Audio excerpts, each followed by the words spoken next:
السلام علیکم ورحمۃ اللہ وبرکاتہ۔ طلباء، آج ہم کلاس دہم سے غزلیات میں غزل نمبر 1 سراج اورنگ آبادی کی غزل کے ہر ایک شعر کی تشریح کرتے ہیں۔ تو آئیے طلباء ابتدا کرتے ہیں۔ سب سے پہلے ہمارے پاس میں جو شعر ہے، اول کی تم نے بھول گئے مہربانیاں، اول کی تم نے بھول گئے مہربانیاں، لانے لگے ہو خوب تغافل کی بانیاں۔ تو طلباء، ان دو مصروں میں اس مطلع میں شاعر کیا فرما رہا ہے؟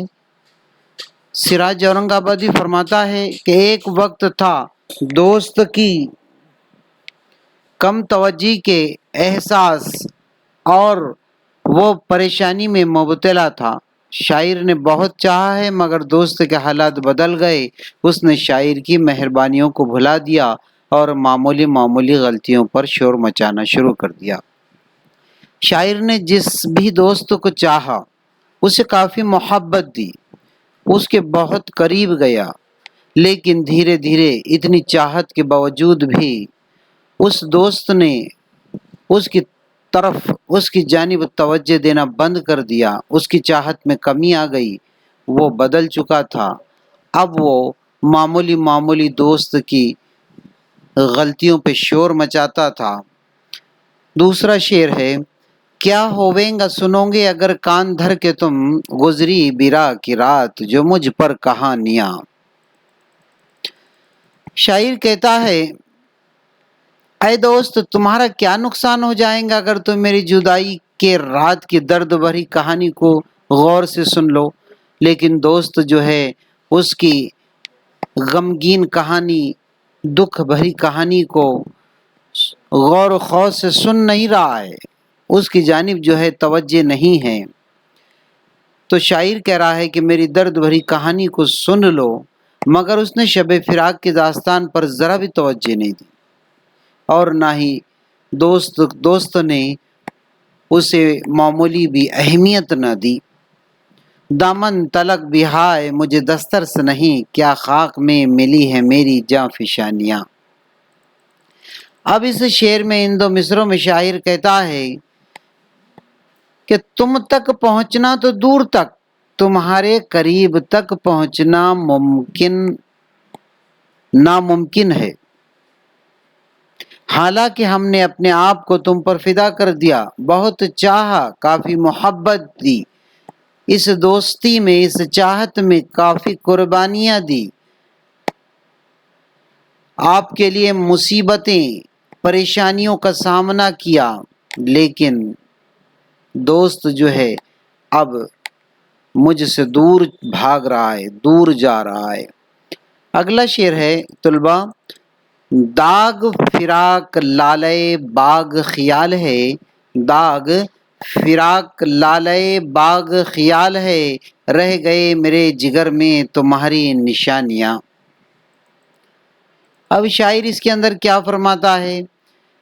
اپنے محبوب کی جدائی کا غم شاعر جو ہے ان دو مصروں میں چھپا رہا ہے، کیونکہ شاعر کا جو دوست ہے جسے وہ چاہتا ہے، اب وہ اسے نہیں مل رہا ہے، اسے امید بھی نہیں، اسے ایسا لگ رہا ہے کہ اس کا اب دوبارہ ملنا ناممکن ہے۔ تو شاعر کس طرح سے گزارا کر رہا ہے؟ اس کی یاد کر کے۔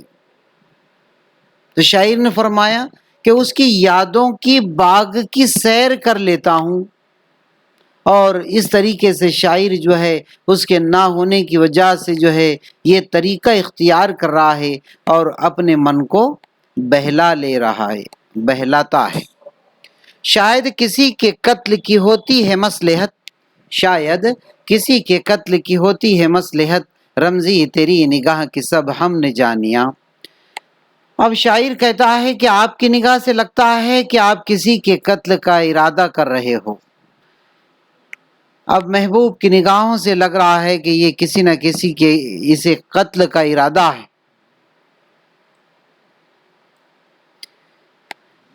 اب شاعر بعد میں براہ راست یوں بلا تکلف فرماتا ہے کہ ہمیں تو لگ رہا ہے کہ شاید تمہارا ارادہ میرا ہی قتل کرنے کا ہے۔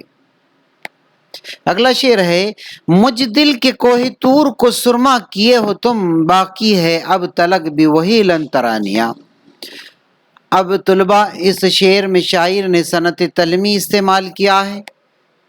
کوہ طور پر موسیٰ علیہ السلام کے ساتھ جو واقعہ پیش آیا آپ نے اسے سنا ہوگا، شاعر نے جو ہے اس طرف اشارہ کیا ہے۔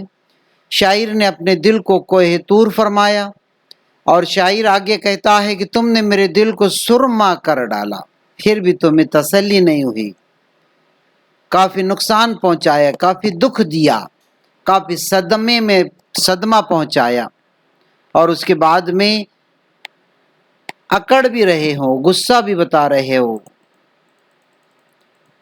شاعر کہہ رہا ہے اگلے اس مقطع میں، کب لگ رواں رکھو گے تغافل سراج پر، کب لگ رواں رکھو گے تغافل سراج پر، اب اس قدر بھی خوب نہیں سر گرانیاں۔ محبوب شاعر کے ساتھ بے اعتنائی برت رہا ہے۔